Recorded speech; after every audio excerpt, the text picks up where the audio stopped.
ఏరియాలోని సంఘిక సంక్షేమ హాస్టల్లో రాఖీ పండుగను పురస్కరించుకొని తమ్ముడికి రాఖీ కట్టిన విద్యార్థిని వీడియోలు సోషల్ మీడియాలో వైరల్ చేసి హాస్టల్ సిబ్బందిపై తప్పుడు ప్రచారాలు చేయొద్దని విద్యార్థినుల తండ్రి దాసరి ప్రవీణ్ కుమార్ కోరారు.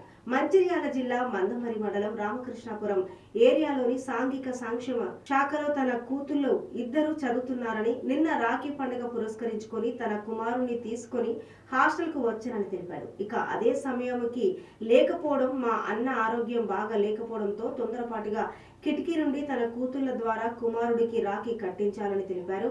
కానీ కొంతమంది సెల్ ఫోన్ లో చిత్రీకరించి హాస్టల్ సిబ్బందిపై తప్పుడు ప్రచారం చేశారని అన్నారు. సమయం లేకపోవడంతోనే నేను కిటికీ నుండి తమ కూతురు ద్వారా రాఖీ కట్టించామని వారు తెలిపారు. నా పేరు దాసరి ప్రవీణ్ కుమార్. మా పాప రామకృష్ణపూర్ హాస్టల్లో గురుకుల పాఠశాలలో దాసరి సహస్ర అశ్విక ఇద్దరు చదువుతున్నారు. నిన్న వెళ్ళిన రాఖీ సందర్భంగా రాఖీ కట్టించుకోవడం జరిగింది. కాకపోతే ఏమిటంటే కొంచెం ముందుగా వెళ్ళేసరికి నేను కిటికీ దగ్గరికి వెళ్ళి దాన్ని రాఖీ కట్టించుకొని నాకు కొంచెం అవసరం నిమిత్తం మా అన్నయ్యకు హెల్త్ బాగాలేదు కాబట్టి నాకు అర్జెంట్ పని ఉండడం వల్ల అక్కడ గేట్ దగ్గర చాలామంది ఉన్నారు కాబట్టి పక్కన నుండి కిటికీ దగ్గరికి వెళ్ళి కట్టించుకొని వెళ్ళడం జరిగింది. దాన్ని మన మీడియా మిత్రులు అందరూ దాని ఫోటోలు వీడియోలు చేసి చాలా వైరల్ చేయడం జరిగింది.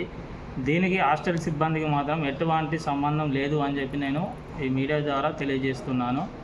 ఇలాంటివి మీరు ఇది చేయకుండా దాన్ని దేనికోసం చేసుకున్నాము, దేనికోసం స్టేటస్ పెట్టుకున్నాము అనేది మా సొంతంగా మేము పెట్టుకున్న దాన్ని కూడా మీడియా మిత్రులు అందరూ కలిసి ఇట్లా దీన్ని హాస్టల్ను బదనాం చేయడం కూడా కరెక్ట్ పద్ధతి కాదు అని చెప్పి నేను మాట్లాడడం జరుగుతుంది. ఏదేమైనా కూడా హాస్టల్ సిబ్బంది కానీ ప్రతి ఒక్క నాయకులు కానీ నన్ను క్షమించగలరు. అది వీడియో మాత్రం నేను తీసి పెట్టింది కాదు. దాన్ని పెట్టిన దానికి కూడా నా తరఫున నేను సారీ చెప్పడం జరుగుతున్నది. హాస్టల్ సిబ్బందిని మాత్రం ఎటువంటి ఇబ్బంది పెట్టద్దు అని చెప్పి నేను మాట్లాడుతున్నాను. నా పేరు దాసరి ప్రవీణ్ కుమార్, విలేజ్ భీమారం, మండల్ భీమారం, మంచిర్యాల జిల్లా.